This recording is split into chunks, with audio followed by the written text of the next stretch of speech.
अस्सलाम वालेकुम, welcome back to my channel how to learn academy. मैं हूं मुदस्सर और नई वीडियो के साथ आप लोगों के सामने हाज़िर हूं। पिछली वीडियो में हमने देखा था कि हम किस तरह से मीडिया को इंपोर्ट कर सकते हैं एडोब प्रीमियर में। आज की इस वीडियो में हम अपने इस कोर्स को मज़ीद आगे बढ़ाएंगे और देखेंगे कि हम मीडिया ब्राउज़र को किस तरह से यूज़ कर सकते हैं। मीडिया ब्राउज़र को भी वैसे हम जो नॉर्मली यूज़ करते हैं मीडिया को इंपोर्ट करने के लिए ही करते हैं, लेकिन इसमें एक और अलग चीज़ भी है जिसकी वजह से इसको ज़्यादा यूज़ किया जाता है, वो है इंजन सेटिंग, जिसके बारे में मैंने आपको पहली वीडियो में बताया था कि हम इंजन सेटिंग को यूज़ तब मैंने आपको करना नहीं बताया था, मैंने आपको बताया था कि हम फ्यूचर में इसके ऊपर बात करेंगे। तो आज की इस वीडियो में हम जो मेन बात करेंगे वो मीडिया ब्राउज़र है, उसके बाद हम इंजन सेटिंग के ऊपर बात करेंगे और लास्ट के ऊपर हम प्रॉक्सी वीडियो के ऊपर बात करेंगे कि प्रॉक्सी वीडियो क्या है, क्यों क्रिएट करते हैं, क्या उसका फ़ायदा है और किस तरह से उसको एक्टिव किया जाता है। तो वीडियो को लाजमी लास्ट तक देखिएगा ताकि कोई भी चीज़ आप स्किप ना कर पाएँ। ये बहुत अहम चीज़ें हैं, बेसिक चीज़ें हैं, लेकिन ये आपको बार बार ज़रूरत पड़ेगी इनकी। और अगर आपको इनके बारे में पता नहीं होगा तो फ्यूचर में जब आपके साथ कोई प्रॉब्लम पेश आएगी तो आपको पता नहीं होगा कि इस प्रॉब्लम को कैसे फिक्स करें। तो बेहतर है कि आप इस कोर्स को थ्रू आउट देखें, एंड तक देखें, हर वीडियो को एंड तक देखें और इसके नोट्स बनाएं ताकि आपको इससे फ़ायदा हासिल हो। तो स्टार्ट करते हैं अपनी इस वीडियो को। तो आज हम यहाँ पे एक न्यू प्रोजेक्ट बनाते हैं और इस प्रोजेक्ट का मैं नाम यहाँ पे रखूँगा प्रोजेक्ट 1। तो मैं यहाँ पे टाइप कर लेता हूँ प्रोजेक्ट 1 के नाम से, और बाकी ये सेटिंग का आपको पता है। अब यहाँ पे आपके पास है इंजन सेटिंग। तो मैंने जो फर्स्ट वीडियो थी जिसमें हमने प्रोजेक्ट को क्रिएट करना सीखा था, मैंने इस सेक्शन को छोड़ दिया था। अब अगर मैं इस चेक बॉक्स के ऊपर चेक लगाऊं तो अब हमारे पास यहाँ पे 4 सेटिंग्स है। आप इनमें से कौन सी सेटिंग यूज़ करना चाह रहे हैं, क्या उसका फ़ायदा है, ये अभी हम बाद में देखेंगे। फिर हमारे पास यहाँ पे लोकेशन भी है। अब यहाँ से अगर आप इसको चेक लगा देंगे तो इसका क्या फ़ायदा है और क्या नुकसान है। इसका पहला फ़ायदा तो ये है कि अगर आपने इंजन सेटिंग को यहाँ आपने चेक लगा दिया तो अब आप मीडिया ब्राउज़र से या दूसरे जो हमारा दूसरा वे है जिससे हम अपने मीडिया को इंपोर्ट करते हैं, आप कोई भी फ़ाइल इंपोर्ट करेंगे तो वो ऑटोमेटिकली जो भी आपने यहाँ से सेटिंग को सेलेक्ट किया होगा वो उसके मुताबिक होना शुरू हो जाएगी। फॉर एग्ज़ाम्पल आपने अगर कॉपी किया होगा तो आप फॉर एग्ज़ाम्पल ABC या A के नाम से कोई फ़ाइल इसमें इंपोर्ट करते हैं। अब अगर आपने इंजन सेटिंग में आके उसको कॉपी के ऊपर किया होगा तो वो क्या करेगा, उसकी एक अलग से कॉपी बनाना शुरू कर देगा। किस जगह पे बनाएगा, जिस जगह की आपने यहाँ से लोकेशन सेलेक्ट की होगी। अब यहाँ पे आप देखें चूज लोकेशन है, सेम एज ए प्रोजेक्ट करेंगे तो ये आपको ऑलरेडी पता है कि सेम उसी फोल्डर में सेव होगा। तो यहाँ से आप इसकी लोकेशन वगैरह दे सकते हैं। तो अगर कॉपी करेंगे तो same as it is same format के साथ, कुछ भी उसमें चेंज नहीं होगा, आपकी फ़ाइल कॉपी हो जाएगी। और इसमें जो हमारे पास नेक्स्ट ट्रांसकोड है, ये क्या करता है कि ये आपकी फ़ाइल को ट्रांसकोड कर देता है। ट्रांसकोड का मैंने आपको पहली जो हमारी वीडियो थी इस कोर्स की, उसमें मैंने आपको बताया था कि ट्रांसकोड होता है कि मतलब एक फॉर्मेट से दूसरे फॉर्मेट में कन्वर्ट करना फ़ाइल को। तो अगर आपकी कोई ऐसी फ़ाइल है जो कि आपके इस वर्जन के साथ, आपके एडोब प्रीमियर के साथ कंपैटिबल नहीं है या उसका वर्जन इसके मुताबिक नहीं है, तो वो उसको ट्रांसकोड कर देगा, मतलब उसको ऑप्टिमाइज़ करके इसके मुताबिक कन्वर्ट कर देगा। फिर हमारे पास है क्रिएट प्रॉक्सीज़। क्रिएट प्रॉक्सीज़ क्या करता है, ये आपकी वीडियो का जो रिज़ल्ट है उसको थोड़ा डाउन कर देता है और डाउन करके उसकी अलग से एक कॉपी बना देता है। जो आपने यहाँ से लोकेशन चूज़ की होती है उसी जगह पे उसकी एक नई कॉपी बन जाती है। अब इसका फ़ायदा क्या है, इसका फ़ायदा ये है कि फॉर एग्ज़ाम्पल आपके पास कोई फ़ाइल है 4K, काफ़ी बड़ी फ़ाइल, लार्ज फ़ाइल है, 4K फ़ाइल है, लेकिन जब आप उसको एडोब प्रीमियर के ऊपर एडिट करेंगे, उसको आपको बार बार प्रीव्यू करना पड़ेगा, तो आपका जो सिस्टम है वो लैग करना शुरू कर देगा, रुकना शुरू कर देगा। तो उस सूरत हाल से बचने के लिए फिर हम प्रॉक्सीज़ क्रिएट कर लेते हैं। ये क्या करता है, आपकी जो ओरिजिनल फ़ाइल होती है जो कि 4K है या 8K है, उसको ऑप्टिमाइज़ करके उसकी जो रेज़ोल्यूशन है वो लो कर देता है और उसकी एक अलग से कॉपी बना देता है। लेकिन इसमें जो सबसे अहम क्वेश्चन है, आपने बिल्कुल भी परेशान नहीं होना कि आपने 4K रिकॉर्ड की और अब आप क्यों उसको रिज़ल्ट कम करके यहाँ पे इंपोर्ट करके उसके ऊपर काम करेंगे। तो आपकी जो फ़ाइल है जिसके ऊपर आप एडिटिंग करेंगे वो तो आप लो रेज़ोल्यूशन के ऊपर करेंगे, लेकिन जैसे ही आप उसको रेंडर करेंगे तो वो आपकी दोबारा से ओरिजिनल फ़ाइल के ऊपर जाएगा और जो आपकी ओरिजिनल पाथ वाली फाइल होगी, जिस जगह से आपने उस फाइल को अटैच किया होगा, उस ओरिजिनल फाइल से वो आपकी फाइल को रेंडर करेगा। तो वो आपकी फाइल 4K पे ही रेंडर होगी। ये जस्ट आपकी एडिटिंग पर्पस के लिए टेम्परेरी आप इसको यूज़ कर सकते हैं, ताकि आपका जो सिस्टम है वो लैग ना करे और आप तेज़ी के साथ इसके अंदर काम कर सकें। तो आई होप कि आप लोगों को ये क्लियर हो गया होगा। अब यहाँ से हम इंजन सेटिंग को यूज़ नहीं करेंगे। यहाँ से करेंगे तो जो भी हम मीडिया इंपोर्ट करेंगे वो हर मीडिया को कन्वर्ट करना शुरू कर देगा, जो कि हम नहीं चाहते। हम चाहते हैं कि हम अपनी मर्ज़ी का जो मीडिया हो, हम उसी को इंपोर्ट या इंजस्ट सेटिंग के ऊपर जिस चीज़ को हम कन्वर्ट करना चाह रहे हैं, हम उसी को बस करें। तो अच्छा, कॉपी का एक दूसरा वे ये भी है, हम इसको और किस वे से यूज़ कर सकते हैं। अब फॉर एग्जांपल आपने कैमरा, आपके पास कोई भी कैमरा था, आपने उसको अपने कंप्यूटर के साथ अटैच किया। वो कैनन का कैमरा था, वो सोनी का कैमरा था। अब उसके अंदर वीडियो फाइल्स हैं। अब एक तो वे ये है कि आप डायरेक्ट यूएसबी केबल जब आपने लगाई, आप एक्सप्लोर किया, अपने माई कंप्यूटर में गए या जिस पीसी में गए और उन फाइल को आपने कॉपी कर लिया और किसी दूसरी ड्राइव के अंदर पेस्ट कर लिया। लेकिन ये सेम काम आपका एडोब प्रीमियर भी करके देता है कि आपने जिस जगह से फाइल को कॉपी करना है, आप यहाँ से कॉपी कर लें, मतलब कि कॉपी के ऊपर सेलेक्ट कर लें। जब आप मीडिया को इंपोर्ट करेंगे, डायरेक्ट अगर आप मीडिया को इंपोर्ट भी करेंगे कैमरा डिवाइस से, तो आपकी वो फाइल अलग से कॉपी करना भी शुरू कर देगा, ताकि अगर आपको फ्यूचर में ज़रूरत पड़े तो आप उन फाइल को यूज़ कर सकें। तो फिलहाल के लिए मैं इसको यहाँ से हटा देता हूँ, इसको हम बाद में यूज़ करते हैं। किस तरह से करेंगे वो हम मीडिया ब्राउज़र से करेंगे। तो इसको मैं यहाँ पे ओके कर देता हूँ। अब यहाँ पे हमने लास्ट वीडियो में देखा था, हम यहाँ से मीडिया को इंपोर्ट कर रहे थे। अब मैं आ जाता हूँ मीडिया ब्राउज़र के अंदर और यहाँ से मैं इस स्क्रीन का जो साइज़ है वो बड़ा कर देता हूँ। अब आप यहाँ पे देखें तो यहाँ पर आपके पास है इंजस्ट सेटिंग। अगर आप इसके ऊपर चेक लगाएं और यहाँ पे आप क्लिक करें तो आपके पास सेम वही चीज़ ओपन हो जाएगी। हमने क्योंकि यहाँ से चेक लगा दिया था, अगर मैं इसको हटा दूँ तो अब यहाँ पे चेक नहीं लगा हुआ। अगर आप यहाँ पे चेक लगा देंगे तो यहाँ पे भी चेक लग जाएगा। अगर आप यहाँ पे ना भी लगाएं, अगर आप यहाँ पे आके इसको चेक लगा दें तो यहाँ पे ऑटोमेटिकली वो चेक लग जाएगा। आप यहाँ से लगा लें या यहाँ से लगा लें, एक ही चीज़ है। अब यहाँ पे वो सेम ऑप्शंस हैं, इनके बारे में मैं आपको ऑलरेडी बता चुका हूँ, इसके बारे में दोबारा से बताने की ज़रूरत नहीं है।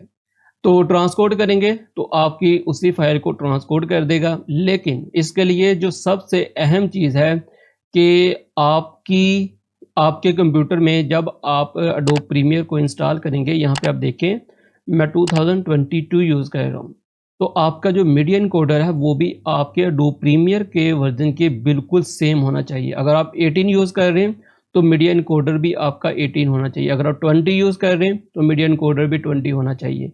और यहाँ पे आप देखें कि मैं 22 यूज़ कर रहा हूँ तो मीडिया इनकोडर भी 22 है। तो मैं क्या करूँगा, मैं यहाँ से क्रिएट प्रोक्सीज़ के ऊपर क्लिक करता हूँ। मैं कहता हूँ कि मैं कोई फाइल इंपोर्ट करूँ तो उसकी जो रेजोल्यूशन वगैरह है वो ज़रा लो हो, ताकि जब मैं इसके ऊपर काम करूं तो काम करने में मुझे प्रॉब्लम ना हो। तो यहाँ पे मैंने क्रिएट प्रोक्सीज़ के ऊपर क्लिक कर लिया। अच्छा, मैं पहले कॉपी के ऊपर क्लिक करता हूँ। कॉपी के ऊपर क्लिक करने के बाद सेम एज ए प्रोजेक्ट की जगह मैं यहाँ से चूज़ लोकेशन करता हूँ और हम आ जाते हैं एफ ड्राइव में और यहाँ पे हमारे पास कोर्स है। ये प्रोक्सी वीडियोज़ का एक फोल्डर बना था, इसको मैं सिलेक्ट कर लेता हूँ। अब यहाँ पे सबसे पहले हम कॉपी का एक फ़ोल्डर बना लेते हैं ताकि हम 1 बाय 1 फाइलों को देख सकें। तो कॉपी का एक फ़ोल्डर बना लिया, इसको सिलेक्ट कर लेता हूँ, सिलेक्ट फ़ोल्डर। अब यहाँ पे हमारे पास फ़ोल्डर सिलेक्ट हो गया और इसको मैंने यहाँ पे ओके कर दिया। अब हम यहाँ से अपना मीडिया, जो भी मीडिया जिस जगह पे हमारा मीडिया होगा, यहाँ से हम उसको ब्राउज़ करेंगे। तो एफ ड्राइव में डाटा पड़ा है हमारा, तो मैं यहाँ पे जाऊँगा। यहाँ पे हमारे पास एक्सरसाइज फाइल्स, इसको मैंने क्लिक किया तो अब हमारे पास वो सारा मीडिया यहाँ पे आ गया। अब ये वाली जो फाइल है, मैं इसकी एज ए कॉपी क्रिएट करना चाह रहा हूँ। तो हम क्या करेंगे, मैं इसके ऊपर राइट क्लिक करूँगा और इसको मैं यहाँ पे इंपोर्ट कर लूँगा। तो जैसे मैं इसको इंपोर्ट करूँगा तो अभी आप देखेंगे कि हमारा मीडिया इनकोडर उसी वक्त ऑन हो गया और अब ये इस फाइल को इनकोड करना शुरू कर देगा। हमने क्योंकि इसकी कॉपी बनाई थी तो अब ये यहाँ पे प्रोसेस चलना शुरू हो जाएगा और ये इसकी कॉपी करना शुरू कर देगा। अब यहाँ पे आप देखें तो इसने इसको डन कर दिया, इसने फाइल को कन्वर्ट कर दिया है। ये फाइल क्योंकि साइज़ में इसका छोटा साइज़ था कम साइज़ था, ड्यूरेशन भी कम थी, इस वजह से इसने बहुत जल्दी इसको डन कर दिया है। अदरवाइज़ आपको ये फ़ाइल यहाँ पे रेंडर होती हुई नज़र आएगी। फ़िलहाल के लिए मैं इसको यहाँ से मिनिमाइज़ करता हूँ और हम अपनी उसी ड्राइव के अंदर जाते हैं। यहाँ पे प्रॉक्सी वीडियो है, कॉपी। तो अब आप यहाँ पे देखें सेम उसी फ़ाइल की यहाँ पे कॉपी बन गई है, सेम ड्यूरेशन के साथ। अब अगर हम इसकी प्रॉपर्टी वगैरह चेक करें तो इसका साइज़ भी तकरीबन सेम ही होगा। तो अगर यहाँ पे 8 MB है तो हम अब अपनी ओरिजिनल फ़ाइल का भी साइज़ चेक करते हैं कि उस फ़ाइल का साइज़ कितना है अभी हमारे पास। तो मैं यहाँ से इसको व्यू कर लेता हूँ और ये हमारे पास फ़ाइल थी ये वाली, इसकी मैं यहाँ से साइज़ चेक कर लेता हूँ। तो यहाँ पे आप देखें 8.01 ही इसका साइज़ है। तो ये इस तरह से काम करती है कि फॉर एग्ज़ाम्पल आपने जब कोई कैमरा अटैच किया होगा, मैं दोबारा से मीडिया ब्राउज़र के आप पर आता हूँ। यहाँ पे जब आपकी कैमरा डिवाइस होगी, जब आपने अपने कैमरा की वीडियोज़ को फ़ाइल को ओपन किया होगा, तो जब जो फ़ाइल आपको रिक्वायर्ड होगी, आप जस्ट उसके ऊपर राइट क्लिक करेंगे। इस जगह से आपने उसको कॉपी के ऊपर किया होगा, तो जब आप इंपोर्ट करेंगे वो फ़ाइल भी आपके कंप्यूटर के अंदर कॉपी भी हो जाएगी। तो ये इसका पर्पज़ है कि आप डायरेक्ट अपने कैमरा से यहाँ से फ़ाइल को इंपोर्ट कर सकते हैं। लेकिन मैं ये नहीं कह रहा कि आप यहाँ से इसको सिर्फ़ इसी पर्पज़ के लिए यूज़ करेंगे कि जब आपका कैमरा अटैच हो। आप इसको किसी भी चीज़ के लिए यूज़ कर सकते हैं, लेकिन मोस्टली इसको इसी पर्पज़ के लिए यूज़ किया जाता है। अब आप यहाँ पे देखें, हमने अभी क्या किया था, इसको कॉपी किया था। अब मैं इसको ट्रांसकोड के ऊपर करता हूँ और अब की बार हम कोई दूसरी फ़ाइल को सेलेक्ट करते हैं। टाइम कोड के ऊपर कर लेता हूँ और अब की बार मैं इस वाली फ़ाइल को यहाँ से ट्रांसकोड करूँगा। तो मैं यहाँ पे इंपोर्ट करूँगा, तो अब दोबारा से आपका जो मीडिया ब्राउज़र है वो यहाँ पे आप देखें, ये आपकी रेंडरिंग होना शुरू हो गई। तो यहाँ पे ये डन आ गया। अब मैं दोबारा से उसी जगह पे जाऊँगा तो ये हमारी फ़ाइल इंपोर्ट होके यहाँ पे आ चुकी है और ये ऑप्टिमाइज़ फ़ाइल है। अब हम एक वीडियो की प्रॉक्सी भी क्रिएट करके देखते हैं। तो मैं क्या करूँगा, मैं दोबारा से इसी जगह पे आऊँगा मीडिया ब्राउज़र के अंदर। पहले हम इंजन सेटिंग को करेंगे। कौन सी इंजन सेटिंग चाहिए, तो मैं इसको क्रिएट प्रॉक्सी के ऊपर क्लिक कर लेता हूँ और आपने इसको सेव किस जगह पे करना है, तो हम लोकेशन चूज़ कर लेते हैं। मैं उसी जगह पे इसकी जो प्रॉक्सी है वो क्रिएट कर लेता हूँ। तो इस फोल्डर को मैंने सेलेक्ट कर लिया और अब की बार ये वाला जो फॉर्मेट है, आप कौन सा प्रीसेट यूज़ करना चाह रहे हैं, तो ये इस वक्त लो के ऊपर है तो मैं इसी को रहने देता हूँ क्योंकि मुझे लो रेजोल्यूशन में ही चाहिए और इसको मैं यहाँ से ओके कर दूँगा। तो अब हम इस वाली फ़ाइल की प्रॉक्सी क्रिएट करेंगे। तो मैं इसको यहाँ पे इंपोर्ट कर लेता हूँ। अब यहाँ पे आपका मीडिया ब्राउज़र ऑन हो गया है और यहाँ पे इस फाइल की प्रॉक्सी क्रिएट होना शुरू हो गई है। तो ये डन होती है, तो इसको हम चेक करते हैं। तो सबसे पहले हम क्या करते हैं, मैं दोबारा से इसी जगह पे आता हूँ अपने मीडिया ब्राउज़र के अंदर। सबसे पहले मैं ओरिजिनल फ़ाइल के ऊपर जाऊँगा। ये प्रॉक्सी क्रिएट हुई है, मैं सबसे पहले ओरिजिनल फ़ाइल के ऊपर जाता हूँ। तो ये वाली आपकी ओरिजिनल फ़ाइल थी, इसकी आप रेज़ोल्यूशन चेक करें ज़रा और इसका साइज़ चेक करें। ये इस वक्त 13 है, 13.7 समथिंग। और डिटेल के ऊपर जाता हूँ, ये इसकी रेज़ोल्यूशन है इस वक्त। तो अब हम जो प्रॉक्सी हमारी क्रिएट हुई थी, मैं उसकी रेज़ोल्यूशन भी यहाँ से चेक करता हूँ। तो मैं इसकी प्रॉपर्टी में जाता हूँ और यहाँ पे आप देखें साइज़ थोड़ा सा कम हुआ है, लेकिन डिटेल में जाते हैं तो अब आप यहाँ पे देखें इसकी जो विड्थ और हाइट है ये कम हो चुकी है, मतलब कि इसकी रेजोल्यूशन कम हो चुकी है। तो अब जब हम इसके ऊपर काम करेंगे तो ये हमारा जो सिस्टम है वो लैग नहीं होगा, लेकिन जब हम अपनी फ़ाइल को रेंडर करेंगे तो फिर वो इस फ़ाइल का रेफरेंस नहीं लेगा, बल्कि वो हमारी ओरिजिनल फ़ाइल का, इस वाली फ़ाइल का ही रेफरेंस लेके उसको रेंडर करेगा। तो ये प्रॉक्सी का फ़ायदा है। तो प्रॉक्सी को किस तरह से इनेबल करते हैं वो भी हम बाद में देखते हैं। तो आई होप कि आप लोगों को इंजन सेटिंग के बारे में पता चल चुका होगा। अब मैं क्या करता हूँ, इसको इस्तेमाल करता हूँ।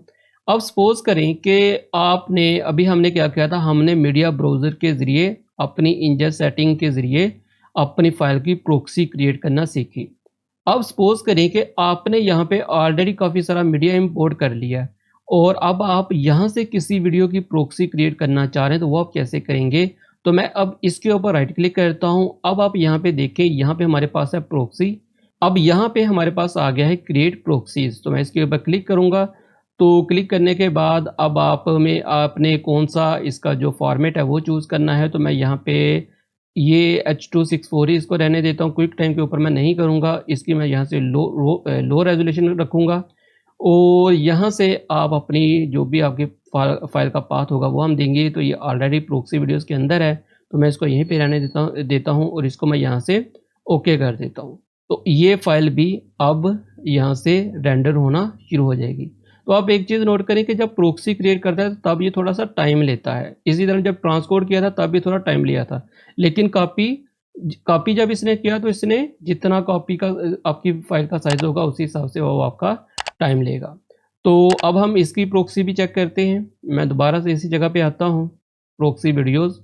तो यहाँ पे आप देखें इसकी प्रोक्सी भी क्रिएट हो गई है। इसकी हम जो रेजोल्यूशन वगैरह वो चेक करते हैं, तो ये भी 102024 के ऊपर आ गई है। अब हम इसकी ओरिजिनल की चेक करते हैं रेजोल्यूशन, तो ये 1920x1080 है।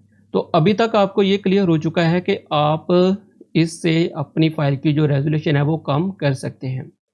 अब यहाँ पे आप देखें, मैं ना इसको लिस्ट के ऊपर करता हूँ। अब हमें कैसे पता चलेगा कि हमारी जो फाइल है उसकी जो प्रोक्सी है वो क्रिएट हुई है कि नहीं। मैंने इसको बिग स्क्रीन के ऊपर कर लिया, यहाँ से मैंने लिस्ट के ऊपर कर लिया। अब यहाँ पे आपके पास मेटा डाटा डिस्प्ले है।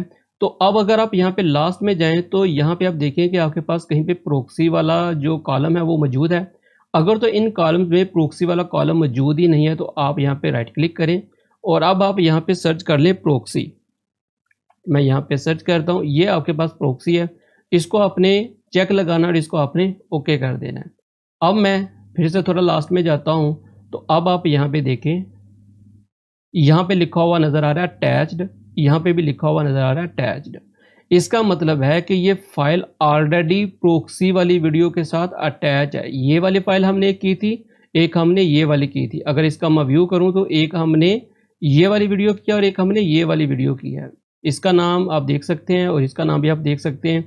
दोबारा से लिस्ट में आता हूँ, ये हमारी जो वहाँ पे सेकंड थी यहाँ पे फर्स्ट में आ गई है, तो ये भी अटैच्ड है, यहाँ पे आप देखें। और इसी तरह हमारी ये वाली जो पीपल वाली फाइल है ये भी यहाँ पे अटैच है। तो ये दोनों फाइल आपकी अब अटैच हो चुकी हैं। अब यहाँ पे मैं इसको दोबारा से उसी के ऊपर लेके आता हूँ। अब हमने मीडिया ब्राउज़र के ज़रिए फाइल को इंपोर्ट करना भी सीख लिया, फिर हमने इसको इनकोड करना भी सीख लिया, इसकी प्रोक्सी क्रिएट करना भी सीख ली। अब हम ये देखेंगे कि हमने जो प्रोक्सी क्रिएट की थी उसको हम किस तरह से अपने प्रोग्राम एडिटर के अंदर यूज़ करेंगे। तो इसको भी देखने के लिए सबसे पहले मैं यहाँ पे बल्कि इसी फाइल को इस तरह से ड्रैग कर लेता हूँ, सीक्वेंस को हम बाद में देखेंगे। ये हमारा एक सीक्वेंस क्रिएट हो जाता है, तो ये हमारी जो वीडियो है यहाँ पे इंपोर्ट होगी। यहाँ पे रेजोल्यूशन आप देखें इस वक्त फुल है और मैं इसका थोड़ा सा साइज़ बढ़ाता हूँ यहाँ पे। अभी आप देखें कि ये जो आपको लोग हैं ये बिल्कुल आपको क्लियर नज़र आ रहे हैं। अब मैं यहाँ पे अगर इसको आगे पीछे कर रहा हूँ ना, यहाँ पे आप देखें तो ये बिल्कुल परफेक्ट नहीं हो रहा, बल्कि मेरा माउस आगे निकल जा रहा है जो प्ले हेड है, लेकिन ये जो मूवमेंट है ये उस हिसाब से बिल्कुल स्मूथ नहीं हो रही। बल्कि मैं अगर प्ले हेड को फास्ट लेके जाता हूँ तो ये पीपल या इस में जो भी मूवमेंट हुई है वो बाद में आपको नज़र आती है। अगर आप देखें तो ये देखें सेम आपके प्ले हेड के साथ नहीं हो रही, बल्कि अगर मैं तेज़ी से करूँगा तो ये सेम उसी तरह से नहीं होगी। तो अब हमने अगर ये चेक करना हो कि प्रोक्सी की वीडियो को हम यूज़ कर पा रहे हैं कि नहीं, मैं यहाँ पे जाता हूँ। अभी के लिए आप इसको छोड़ दें कि ये क्या चीज़ है, ये हम बाद में देखेंगे। तो यहाँ पे आपके पास ये टॉगल प्रोक्सीज़ का एक बटन है, इसके बारे में हम डिटेल से बात करेंगे। अभी के लिए बस आप इतना याद रखें कि यहाँ पे हमारे पास प्लस का जो बटन है, यहाँ पे हमारे पास एक टॉगल प्रोक्सीज़, इसके ऊपर मैंने चेक लगा, बल्कि इसको यहाँ से आप ड्रैग करेंगे, यहाँ पे ड्रैग कर लिया, ओके कर दिया। अब जब मैं इसके ऊपर क्लिक करूँगा ये ब्लू हो जाएगा, तो इसका मतलब है कि अब प्रोक्सी आपकी रन हो चुकी है। अब अगर इसको मैं आगे पीछे करूँगा तो अब आप देखें कि ये बिल्कुल स्मूथ हो रहा है। अच्छा, इसका देखने का और भी वे है। मैं इसको 400 रेजोल्यूशन के ऊपर करता हूँ और मैं हैंड टूल को सेलेक्ट करता हूँ और इसको ऊपर की तरफ लेके जाता हूँ। अब यहाँ पे आप देखें कि ये आपको ब्लर नज़र आ रहा है। इसको हम डिसेबल करते हैं तो आप देखें कि ये ब्लर ख़त्म हो गया। दोबारा से इसको इनेबल किया, ब्लर हो गया। दोबारा से डिसेबल किया, अब प्रोक्सी डिसेबल है। आप दोबारा से क्लिक किया तो ये प्रोक्सी दोबारा से इनेबल होगी। आपको वाज़ेह फ़र्क पता चल रहा है। तो इस तरह से आप अपनी प्रोक्सीज़ वगैरह क्रिएट कर सकते हैं। आप मीडिया ब्राउज़र को यूज़ कर सकते हैं, आप कॉपी वगैरह कर सकते हैं। तो ये थी हमारी आज की वीडियो। आई होप कि आप लोगों को ये कंसेप्ट क्लियर हो गया होगा कि हम मीडिया ब्राउज़र को किस तरह से यूज़ कर सकते हैं, मीडिया ब्राउज़र को क्यों यूज़ किया जाता है, इंजेस्ट सेटिंग क्या है, उसमें कॉपी, ट्रांसकोड और क्रिएट प्रोक्सीज़ वगैरह क्या चीज़ है, प्रोक्सी क्यों क्रिएट की जाती है, प्रोक्सी को एक्टिवेट किस तरह किया जाता है